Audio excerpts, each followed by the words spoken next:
Hey guys, and welcome back to the Bear Review. We had breaking news from the Chicago Bears this morning. They announced their first trade of the offseason, trading a sixth-round pick to the Rams for offensive lineman Jonah Jackson. Now, with his versatility and strong connection with head coach Ben Johnson, Jackson has the potential to be a key piece in the Bears' offensive line. The question is, will he solidify himself as a cornerstone, or will he just be a depth piece? So let's break it all down. First off, let's quickly talk about the trade. As I just said, the Bears are trading a 2025 sixth-round pick to the Rams for Jackson. This deal will become official on March 12th, the start of the new year. The Bears will be taking on the remainder of Jackson's contract, what some say is a fully guaranteed salary for 2025, and the cap hit is ranged from $17.5 million to over the cap, having it right now currently at $11.83 million. That will, of course, change once the deal becomes finalized and we get more details. Honestly, overall, I consider this a low-risk move for the Bears because they only first gave up just a sixth-round pick, and they also can release Jackson after 2025 if he underperforms. Now, currently, like I said, looking at over the cap, if he were to be released after the 2025 season, he would have a zero dead cap hit, and the Bears would save roughly about $17 million. But like I said, that can always change, so be on the lookout for that too, and I'll also update that once more information comes through.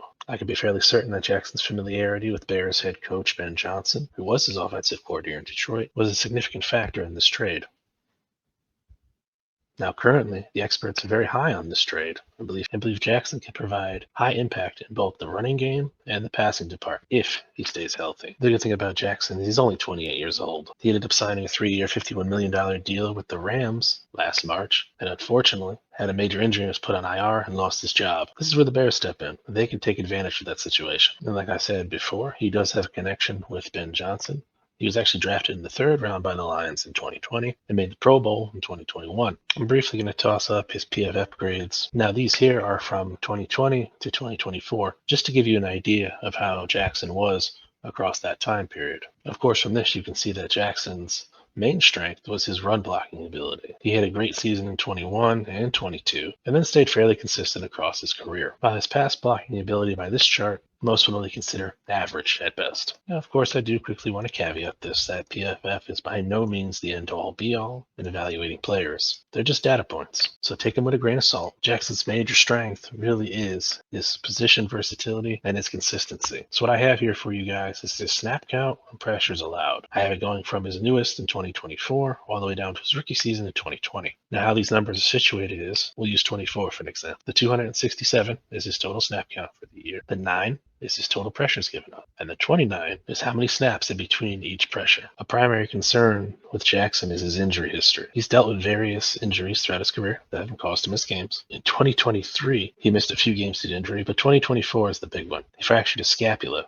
ended up on the IR, and limited his playing time for the Rams. So there are questions about whether or not Jackson can consistently perform at his peak level, more so especially after the Rams benched him for Steve Avila and then Bo Limmer. But I'm going to err on the optimistic side of things and call 2024 just a fluke and a one-time thing. Every offensive lineman experiences some small injuries in his career, so that's not a concern. And I don't think the injury he suffered with the Rams is going to be a huge deal moving forward. As you can see, and that's why I included everything here for you, prior to that, he's been pretty consistent, giving you about 800 snaps plus throughout the year, between 27 to 35 pressures, and honestly, better than anything else we had on the field last season. So you're already looking at a big upgrade in that department. Just to give you a bit more context, I also included all games played plus his snap percentage from 2020 to 2024. Like I said, he only played in 5 games in 2024, including the playoffs, for a grand total of 24.4% of all snaps. But then you jump down to 23, he played 12 games in both seasons, with well over a 60% participation rate.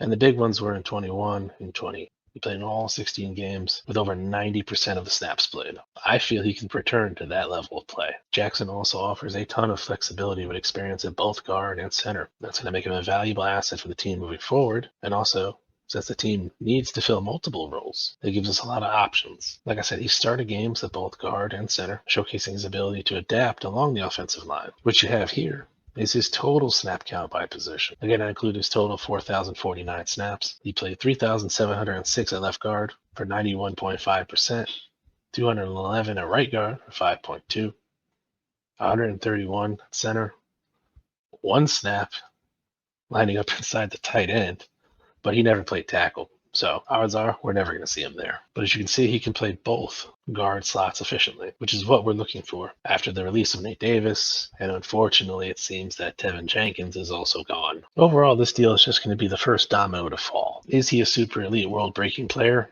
No. But the thing that matters is he's consistent and he offers you versatility. And with the Bears looking to trade out 3 interior offensive line positions, this is the guy you want on your team. Whether it's left guard, right guard, possibly even center, he's going to be there for you. Now, I know there's some people out there in Bears Twitter that are very upset that we traded a 6th-round pick for him because they want to use as many picks as they can in the upcoming draft. My answer to this is simple. Instead of being at the mercy of the unpredictability of the NFL draft, especially in the later rounds, the Bears went out and got the guy they wanted. How it works out overall? Well, we're going to see in a few short months. But I want to hear what you guys think about this trade. So let me know in the comments below. If you can drop a like in the video, I'd greatly appreciate it, and subscribe if you haven't for more Bears content. I had another mock draft video on the way, but unfortunately with this trade, I have to restructure it a little bit.